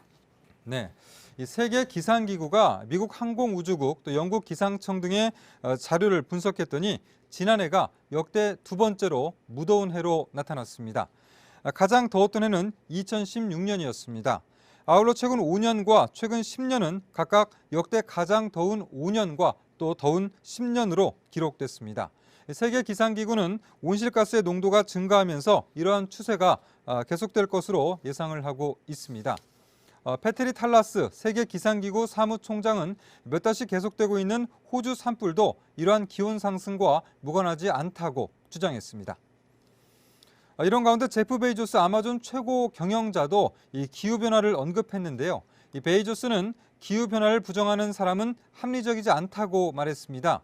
우주탐사업체 블루 오리진을 소유하기도 한 이 베이조스는 태양계에 다른 좋은 행성은 없다. 우리는 지구를 보살펴야만 한다라고 말했는데요. 그러면서 수백 년 뒤에는 오염물질을 배출하는 모든 산업이 우주로 옮겨질 것이라고 예측했습니다. 지금까지 아침엔 지금 JTBC 이재승입니다. 문재인 대통령이 이틀 전 신년 기자회견에서 또다시 초고강도 부동산 대책을 예고했습니다. 그리고 곧바로 청와대 참모진들도 집값을 반드시 잡겠다는 강한 의지를 잇따라 드러냈습니다. 김상조 정책실장은 서울 강남의 집값을 1차 목표로 지목했습니다. 강기정 정무수석은 부동산 매매 허가제까지 언급했습니다. 12.16 대책이 발표된 지 벌써 한 달이 지났는데 더 강력한 후속 대책이 나올지 주목됩니다. 권대중 명지대 부동산학과 교수 자리에 함께했습니다. 어서 오십시오. 안녕하세요. 네, 일단 12.16 대책 평가를 좀 한번 해보죠. 한 달이 지났는데 저희가 앞에서도 전해드렸는데 일단 강남 쪽에서는 숨을 죽이고 있는 모양새인 것 같고요. 어떤 상황입니까? 일단 상승세는 꺾인 것 같습니다. 네. 전주 대비 그 상승률이 거의 반토막 정도 났으니까요. 그리고 거래량도 역시 한 5분의 1로 줄었습니다. 이 가격이 상승하던 것이 꺾인 것은 아마도 거래량이 줄어서 꺾인 거 아닌가 하는 생각이 들고요. 또 특히 이제 그 9억에서 15억 사이의 대출 규제가 부동산 시장에 가장 큰 영향을 준 거 아닌가. 반면 9억 원 이하 주택은 아직도 강세를 보이고 있습니다. 여기는 뭐 대출 규제가 역시 그 규제 지역에서 LTV가 40%를 유지하고 있기 때문에 그런 것 같습니다. 네, 문재인 대통령 이틀 전 신년 기자회견에서 집값의 원상 회복을 강조했습니다. 기자가 질문을 했었죠. 과연 그렇다고 한다면 그 원상 회복의 기준이 언제냐 이 부분이었는데 명확하게 답변하기는 힘들다 이런 답변을 했었고요. 부동산 가격이 한번 상승하는 것이 다시 원상 회복되기는 매우 어렵습니다. 예를 들어서 10억 가던 부동산이 20억 간다고 해서 다시 10억으로 내려갈 수가 없거든요. 대부분 소유자들은 10억이 20억 되면 18억, 19억에도 안 팝니다. 물론 이제 경기가 안 좋으면 1억씩은 내릴 수 있지만은 특히 이제 이게 원상 회복되게 되면은 경제에 미치는 영향도 큽니다. 부동산을 담보로 해서 여러 가지 사업 자금을 뺀 사람도 있기 때문에 아마도 그 대통령께서 이런 발언을 하신 것은 부동산 가격이 상승하는 것을 좌시하지 않겠다고 하는 그 강한 어조지 꼭 원상 회복하겠다는 얘기는 아닌 것 같습니다. 그렇습니까? 네.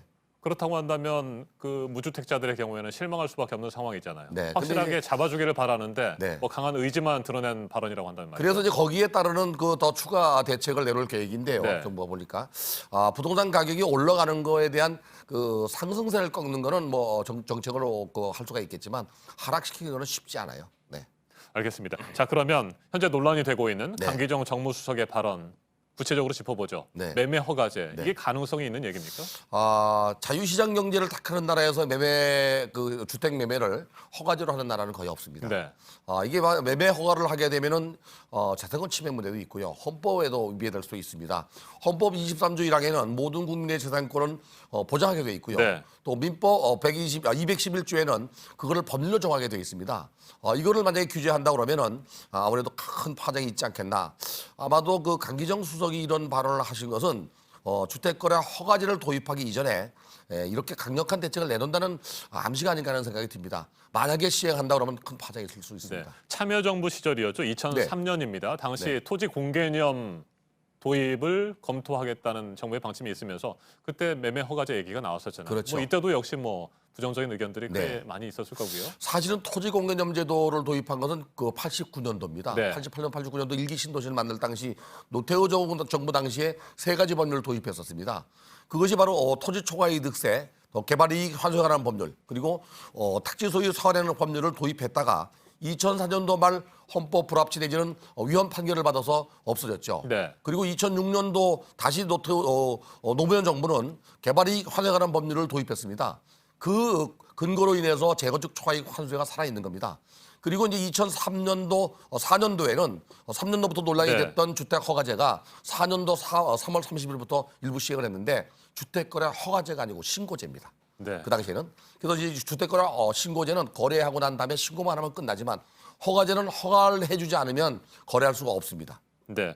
김상조 정책실장 서울 강남의 집값을 1차 목표로 네. 지목을 했습니다. 네. 뭐 매매 허가제는 현실적으로 어렵다고 하더라도 그에 준하는 초고강도 부동산 대책들을 잇따라 내놓지 않으면 네. 달성하기 어려운 목표인 것 같기도 하고요. 이건 어떻게 보십니까? 아무래도 지금 현재 그 12월 16일 날 정부가 내놓은 대책에서 그 규제 지역 특히 그 조정대상구역이나 특히 과일지구에서는요 네. 주택을 거래하는 경우에 자금 조달 계획서를 내게 돼 있습니다. 물론 3억 원 이상 주택.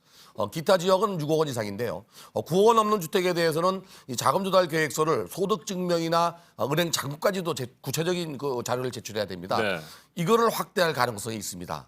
지금 뭐 3억 이상은 그 자금 조달 계획서를 내게 돼 있는데 내는 걸로 족한 게 아니라 구체적인 증빙 자료를 내는 거를 현재 9억에서 3억으로 내리게 되면 강남 지역의 집값이 어느 정도 진정될 수 있습니다. 9억에서 3억으로 내리고요. 네. 그럼 만약에 자금 조달 계획서를 구체적으로 내서 네.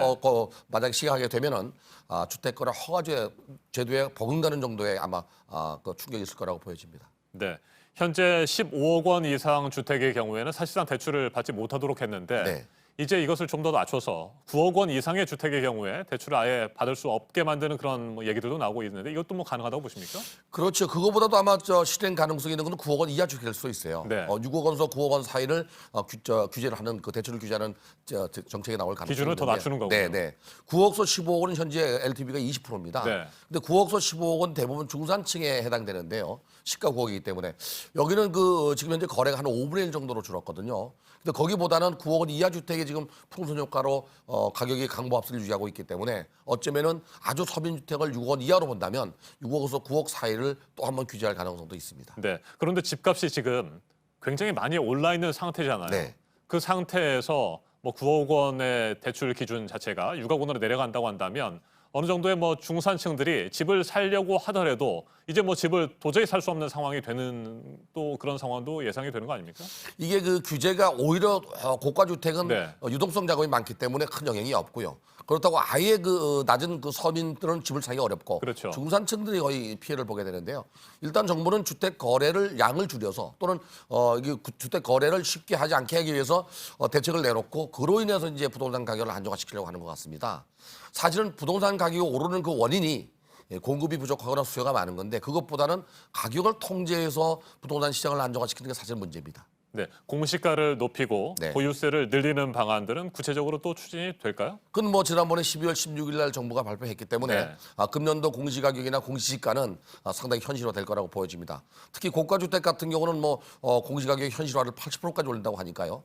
지난해 공동주택의 공시가격 현실화율이 68.1%였고요.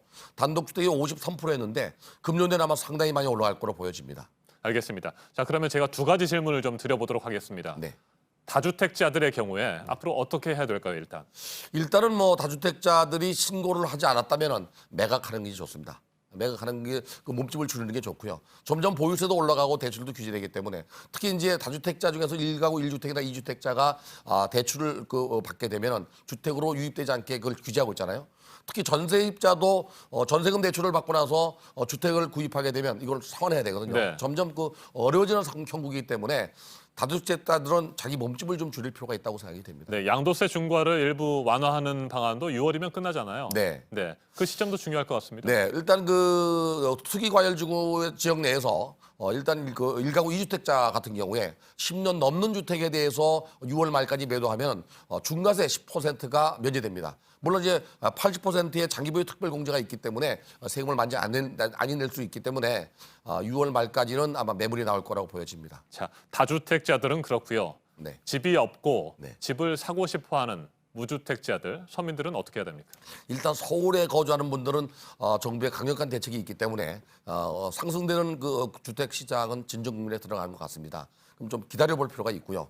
문제는 이제 하반기로 가면서 상승 압력이 있습니다. 내년에 입주 물량이 적은 데다가 특히 그 서울의 입주 물량이 점점 줄고 있기 때문에 상반기는 좀 지켜볼 필요가 있다고 생각이 됩니다. 네. 그런데 답변 중에서 제일 어려운 게 말이죠. 네. 기다리라고 하셨는데 네. 언제까지 기다려야 되는지. 제가 볼 때는 그 내년도에 다시 또 하반기부터 내년도는 다시 또 서울은 주택 가격이 상승할 가능성이 있습니다. 내년도 입주 물량이 금년도보다 많이 줄거든요. 네. 부동산 114 자료를 보면은 금년도 입주 물량이 41,644가구 정도 된답니다. 내년도에 26,640가구로 줍니다. 그래서 입주 물량이 줄기 때문에 그러면 결국 수요가 많으면 가격이 오르거든요. 물론 이제 대출을 규제하고 거래를 규제하게 되면 거래 자체가 줄게 되면 가격은 하락할 수 있지만 수요가 있는 상태에서 만약에 공급량이 줄게 되면 가격은 오를 수 있거든요. 그래서 무주택자 같으면은 아마도 서울 같은 경우는 금년 상반기까지는 좀 기다려볼 필요가 있고요. 수도권에 거주하는 분들은 3기 신도시가 이제 뭐 내년부터 공급될 가능성이 있기 때문에 그 청약을 좀 노려볼 만합니다. 네. 알겠습니다. 명확하게 어떤 시점을 지금 얘기할 수 있는 것은 분명 불가능한 것이고요. 그렇죠. 네. 부동산 시장을 예측하는 건 정책 변수가 가장 크기 때문에 정확한 예측이 어렵습니다. 알겠습니다. 네. 부동산에 관심을 갖고 다양한 변화들을 지켜볼 수밖에 없을 것 같습니다. 네. 지금까지 권대중 명지대 부동산학과 교수였습니다. 말씀 잘 들었습니다. 네, 고맙습니다. 더불어민주당 이해찬 대표가 장애인과 청년에 대해서 한 발언이 큰 논란을 일으키고 있습니다. 당의 유튜브 채널에 나와서 한 말인데 비판이 커지자 이 대표는 사과했습니다. 황예린 기자가 보도합니다. 민주당이 유튜브 채널에 올린 이해찬 대표 인터뷰입니다. 논란이 된 발언은 총선의로 영입 인사로 교통사고로 장애인이 된 최희영 교수를 칭찬하다 나왔습니다. 선천적인 장애인은 그 의지가 좀 약해져요. 어려서부터 장애를 갖고 나오니까. 근데 이제 사고가 나서 그 장애인이 된 분들은 원래 자기가 정상적으로 살던 거에 대한 꿈이 있잖아요. 청년층의 고충에 대해 얘기하다가는 노력을 언급했습니다. 꿈을 꿀 줄 알아야 돼. 꿈이 없다고 해서 멍하고 살면 안 되고 자기가 뭔가 자꾸 희망을 가지고 노력을 하고. 이 대표는 지난 9일 경력 단절 여성 문제와 관련해서도 비슷한 말을 한 바 있습니다. 우리 딸도 경력 단절자인데 경력 단절된 뒤에는 열심히 뭘 안 해요. 홍 박사님은 아주 그걸 열심히 해서 여기까지. 논란이 커지자 이 대표는 심리학자의 말을 인용한 건데 인용 자체가 부적절했다고 공식 사과했습니다. 민주당은 해당 유튜브 영상을 내렸습니다. JTBC 황예린입니다. 전국 정당으로 이렇게.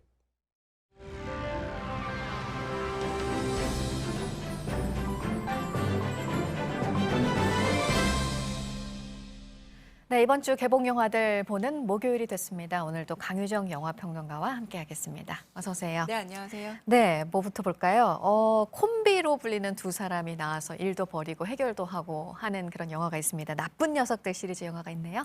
그러니까 킬링타임용 버디 무비 하면 가장 먼저 떠오르는 영화가 네. 바로 이 나쁜 녀석들인데요. 여기 등장하고 있는 마틴 로렌스와 윌 스미스는 이 영화를 통해서 정말 버디의 대표 명사가 된 두 인물들이기도 합니다. 그러니까 한쪽은 굉장히 부유하고 또 섹시하고 인기도 많은 그런 형사, 한쪽은 아내한테 쩔쩔매는 가정에 충실한 그런 좀 소심한 남성형 형사, 이 두 사람이 마약 범죄를 해결해 가는 과정이 이제 전체적인 줄거리인데요. 네. 1편이 1995년에 만들어진 이후로 2003년에 두 번째 이야기가 만들어졌고 네. 사실 이들의 실질적인 나이가 꽤 많기 때문에 이제 끝난 게 아닌가 싶었는데 네. Forever라는 제목을 붙이고 이제 영원히 우리는 같이 갈 거다. 이번이 마지막일 수는 있지만 이란 의미겠죠. 그래서 17년 만에 돌아왔습니다. 역시 네. 마약 범죄를 다루고 있는데요. 첫 장면에서 이제 마틴 로렌스, 다시 말해서 마커스가 할아버지가 되는 장면에서 시작을 해요. 네. 손녀를 얻는 장면에서 정말 세월이 이렇게 흘렀구나 싶기도 하지만 지금 보시듯이 오토바이 액션이라던가 저런 폭발 액션, 차량 액션처럼 언제나 또 이 영화를 볼 때마다 명차들이 등장하고 활주로에서 이렇게 자동차가 굉장히 아주 멋있게 활주하는 장면이 나오듯이 역시나 이번에도 액션 장면들은 볼만하니까요. 이 영화들을 이제 보면서 추억을 향유하는 것도 어떨까 싶고요. 역시나 제리 브루크하이머가 제작을 해서 그 분위기와 톤을 네. 유지하고 있습니다. 네. 그리고 영화 기생충이 칸 영화제에서 그 최고상 황금종려상 받았을 때 경쟁을 했던 작품도 맞습니다. 네. 개봉을 하잖아요. 그리고 각본상을 받았던 네. 바로 작품이고요. 타오르는 여인의 초상이라는 작품입니다. 왜 타오르는 여인의 초상이냐면 한 여성이 어떤 여성의 그 초상화를 그리기 위해서 초대를 받게 됩니다. 근데 두 가지 다 약간 이해가 안 가실 텐데요. 여성 화가들은 자신의 이름을 걸고 활동하기 어려웠기 때문에 저렇게 양가집 규수의 초상화를 그려주는 일들을 많이 했다고 하고요. 그럼 네. 양가집 규수는 왜 초상화를 그렸느냐? 우리 왜 서양 그 회화 시간에 배웠지만 결혼식에서 증명사진 대신에 이런 여성과 결혼할 겁니다라고 일종의 소개 차원에서 그림을 보냈던 거예요. 그런데 저 귀족 여성은 별로 결혼을 하고 싶어하지 않는 여성이었고 그러다 보니 어머니가 불러서 산책 친구인 척 좀 약간 위장을 해서 그녀를 잘 관찰해서 좀 몰래 초상화를 그려달라라고 얘기를 하게 됩니다. 근데 그렇게 그녀를 관찰하다 보니까 그 인물에 대해서 좀 더 애정을 쌓게 되고 이 두 사람은 결국 사랑하는 사이가 됐는데요. 그러나 그 사랑이라는 거는 아주 잠깐의 사이에 불과하고 결국 이 귀족 여성은 나중에 한번 미술관에서 만나게 돼요. 한 아이를 데리고 있는 귀부인으로 만나게 됩니다. 네. 그래서 서로에게 되게 뜨겁고 강렬한 한 추억을 남기고 사라지는 얘기를 담고 있습니다. 네. 그리고 국내 코미디 영화도 한 편 있습니다. 동물 대신에 동물이 된 사람들 얘기라 그래요. 최근에 TV 광고를 막 시작했던데요. 네. 동물원이 경영난에 처하게 됩니다. 네. 그러다 보니 비싼 호랑이 같은 거는 인기가 많다 보니까 가격이 높잖아요. 그러니까 네. 먼저 처분을 하게 되고 그래서 M&A 기업에서 이 동물원을 사긴 샀는데 동물원을 살려야 다시 팔 수 있잖아요. 네네. 그래서 이제 머리를 씁니다.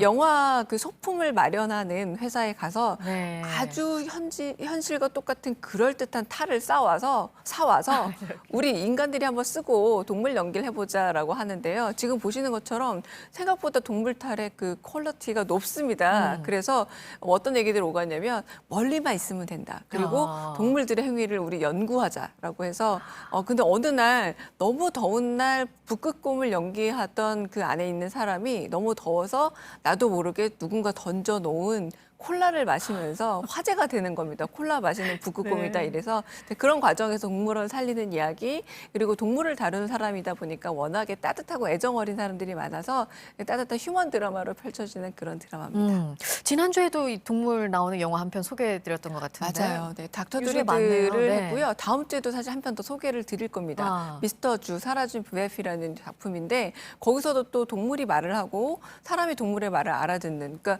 비슷한 영화들이 지금 계속 줄줄이 개봉하고 있는데 그건 아마도 그 동물 우리 지금 황남희 아나운서께서도 굉장히 웃었지만 네. 동물이 등장하면 사람들이 좀 무장해제가 그렇죠. 되기도 하고요. 네. 동물이 등장함에도 불구하고 그렇게 잔혹한 이야기라는 건 쉽지 않거든요. 그래서 아마 연초에 좀 따뜻하고 가족이 함께 볼 수 있는 영화를 보고 싶어 할 때 바로 이런 영화들이 주목을 받고 그러니까 아이 아무리 어려도 그리고 아무리 연세가 많으신 어르신이라도 같이 볼 수 있는 좀 무해한 웃음이 있는 영화라서 동물 영화들이 연초에 많이 개봉하는 듯합니다. 네.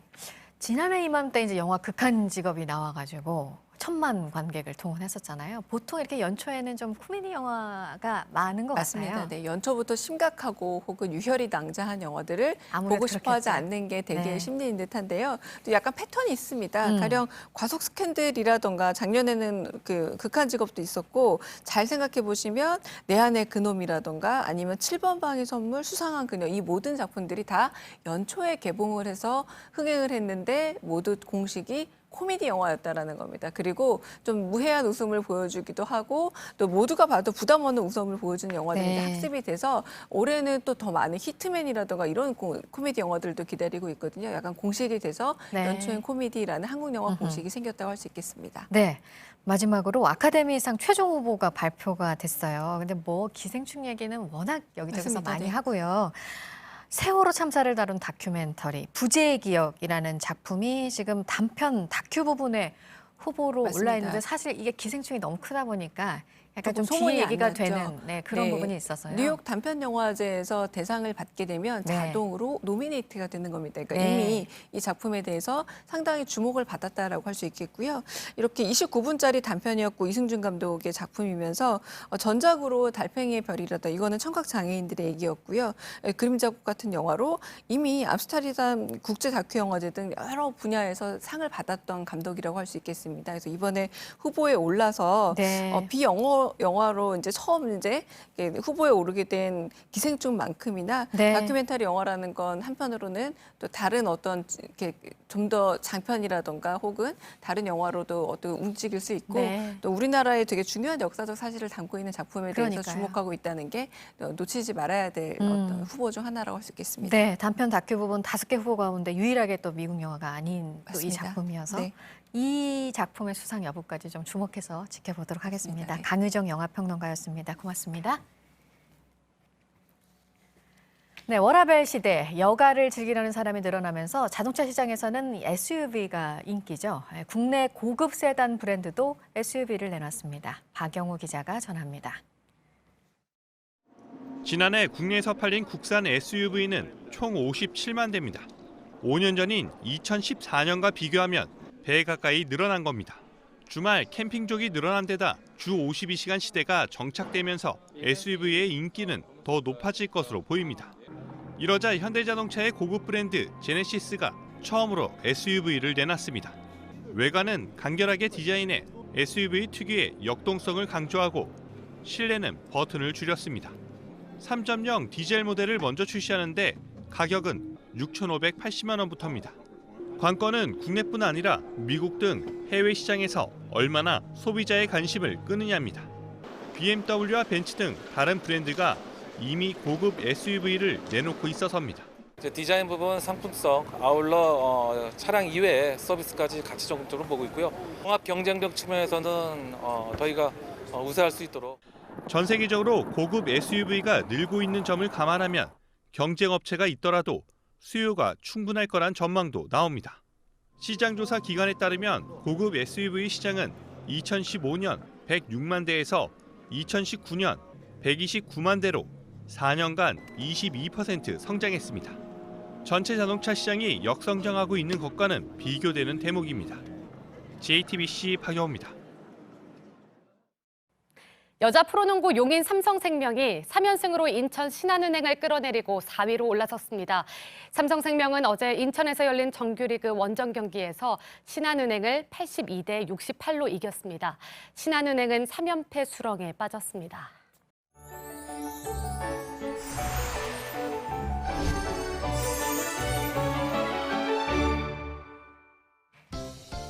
오늘도 아침 추위가 강합니다. 곳곳 영하 5도 안팎의 기온 보이고요. 낮에는 기온이 빠르게 올라서 일교차가 10도 가까이 크게 벌어지겠습니다. 공기질은 무난하지만 오전까지 경기와 충청 지역에서 미세먼지 나쁨 수준 보이겠습니다. 오후에는 차차 해소되겠습니다. 하늘 자체는 맑고 가끔 구름만 지나겠고요. 중북부 지역에는 계속해서 한파주의보 발효 중입니다. 오늘 낮 기온은 서울이 4도, 광주와 대구가 6도로 어제와 비슷하거나 조금 높겠습니다. 북한은 우리나라보다 대체로 기온이 낮겠습니다. 일요일부터는 기온이 올라서 추위가 주춤하겠습니다. 기상정보였습니다. 아침엔 뉴스워치, 오늘 하루 관심을 가지고 지켜봐야 할, 기억해야 할 뉴스 끝으로 정리해드립니다. 도널드 트럼프 미국 대통령과 류허 중국 부총리가 워싱턴 백악관에서 1단계 무역 합의에 공식적으로 서명했습니다. 중국은 앞으로 2년 동안 총 2천억 달러 규모의 미국산 농산물과 공산품 등을 구매하기로 했습니다. 미국은 중국에 대한 추가 관세 부과를 처리하고 기존 관세도 일부 제품에 한해 세율을 낮추게 됩니다. 미국과 중국은 곧바로 2단계 무역 협상을 시작하게 되는데 트럼프 대통령은 3단계 협상을 예상하지 않고 있다고 말했습니다. 집값 원상 회복을 문재인 대통령이 언급한 뒤 고강도 대출 규제를 포함해 강도 높은 부동산 대책이 잇따를 것으로 예상되고 있습니다. 청와대 김상조 정책실장은 1차 목표로 서울 강남을 지목했고 강기정 정무수석은 매매 허가제까지 거론하면서 강경 발언들을 내놨습니다. 이도훈 외교부 한반도 평화교섭본부장이 스티븐 비건 미 국무부 부장관과의 북핵 수석대표 협의를 위해 워싱턴에 도착했습니다. 이 본부장은 남북 협력 사업과 관련한 개별 관광을 추진하기 위해서 미국 측과 대화할 예정이라고 밝혔습니다. 문재인 대통령은 이틀 전 신년 기자회견에서 남북 관계를 주체적으로 발전시키겠다며 북한 개별 관광을 언급한 바 있습니다. 러시아 메드베데프 총리가 자신을 포함해 내각 총사퇴를 발표했습니다. 푸틴 대통령의 장기 집권을 위해서 새 인물들로 국정 운영에 새 동력을 마련하려는 움직임으로 해석되고 있습니다. 오늘 전해드릴 소식은 여기까지입니다. 이상으로 JTBC 뉴스 아침엔 목요일 순서 모두 마치겠습니다. 건강한 하루 보내시기 바랍니다. 고맙습니다.